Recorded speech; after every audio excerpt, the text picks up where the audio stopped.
Setelah kemarin-kemarin kita baru review yang namanya Xbox Ally, si konsol handheld, today kita mau ulas yang namanya Xbook B14. Yang ini emang bukan konsol, tapi OS-nya sama dan sama-sama bisa buka Xbox.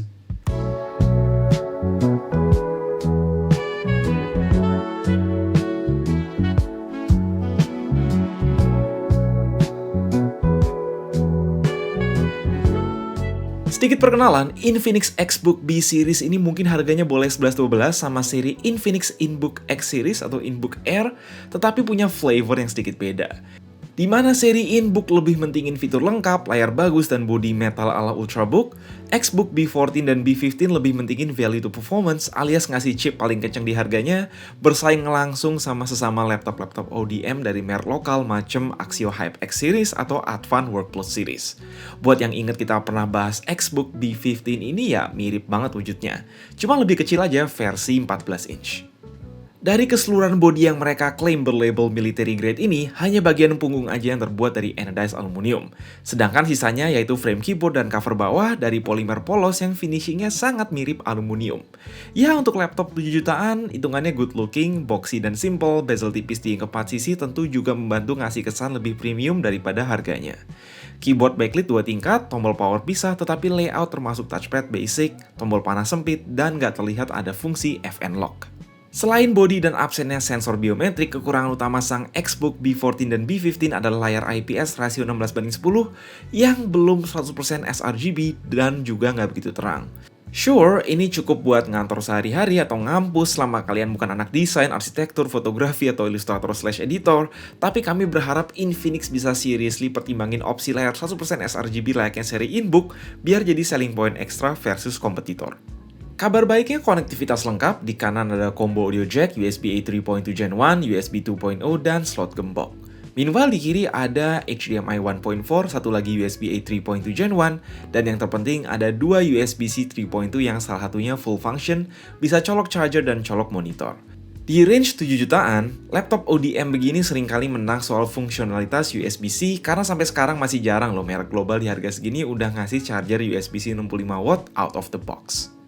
Webcam basic 720p dengan privacy shutter, belum ada sensor biometrik, tapi yang penting Wi-Fi udah Wi-Fi 6. Menjelang akhir 2025, Infinix masukin 2 SKU Xbook B14, yaitu opsinya kalau nggak Ryzen 5 7535HS plus Radeon 660M di harga 6 jutaan. Lalu di video ini ada Ryzen 7 7735HS plus Radeon 680M dengan harga 7 jutaan. Kedua chip ini udah pakai iGPU RDNA 2 yang terdengar usang, tapi worth it banget jika kalian mau upgrade dari laptop yang masih pakai iGPU Radeon Vega series di Ryzen 5000 ke bawah, apalagi Intel Iris atau UHD di Intel Core generasi 10 ke bawah. Meski RAM 16GB DDR5-nya sekarang soldered, udah cukup lah buat mayoritas user berhubung harga RAM lagi selangit, dan sebagai gantinya kita dapat nggak cuma satu, tapi 2 slot SSD NVMe yang salah satunya udah keisi 512GB. Sebagai Ultrabook single fan yang berusaha menjinakkan CPU seri HS35W, ya tentu kita nggak bisa expect performa sementok laptop yang lebih tebal dan udah pakai sistem dual fan. Tapi oke kok, tetap bisa digeber lebih kencang buat workload jangka pendek ketimbang mayoritas laptop-laptop di harganya yang masih pakai Ryzen 5 atau Core i5. Buat render-render asalkan nggak dipaksa render 30 menit lebih ya masih aman. Bahkan lumayan cepet ini di tes video 4K 5 menit kami bisa ekspor dalam waktu nggak sampai 4 menit. Dengan adanya Radeon 700 dan 800 series, Radeon 680M tentu bukan IGP yang bisa diremehin. Secara raw power, performanya ngalahin Intel Iris Xe 96EU bawaan Core i7 generasi 13 dan jauh ngunggulin Radeon Vega 8 di Ryzen 5000. Meski performa di limit, selama settingan low bisa-bisa aja diajak main Cyberpunk, Stellar Blade, ataupun WoW di frame rate yang playable dengan syarat kalian nyalain fitur FSR. Meski ditahan, performa laptop ini nggak kalah lah sama handheld Ryzen keluaran 2022.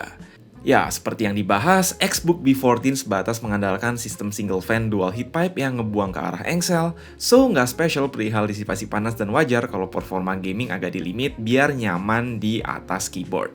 Sebagai gantinya, kita tadi jadi dapat 2 slot SSD, trade-off masuk akal karena toh laptop ginian emang nggak didesain buat gaming dan rendering intensif.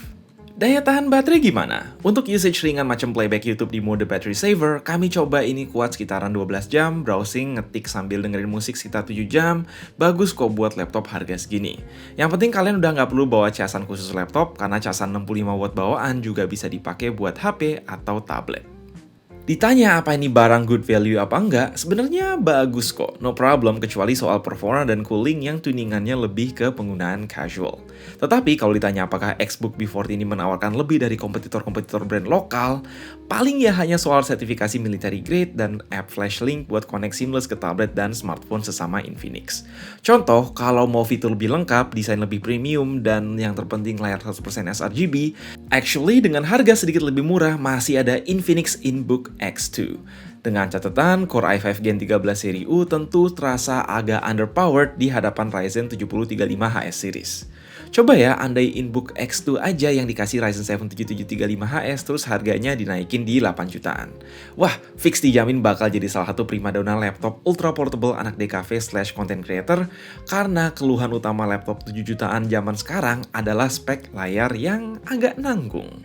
Itu aja sih soal Xbook B14 dari Infinix edisi 2025, link toko ada di deskripsi. Gue Mike, jangan lupa menang mending, sampai jumpa di next video.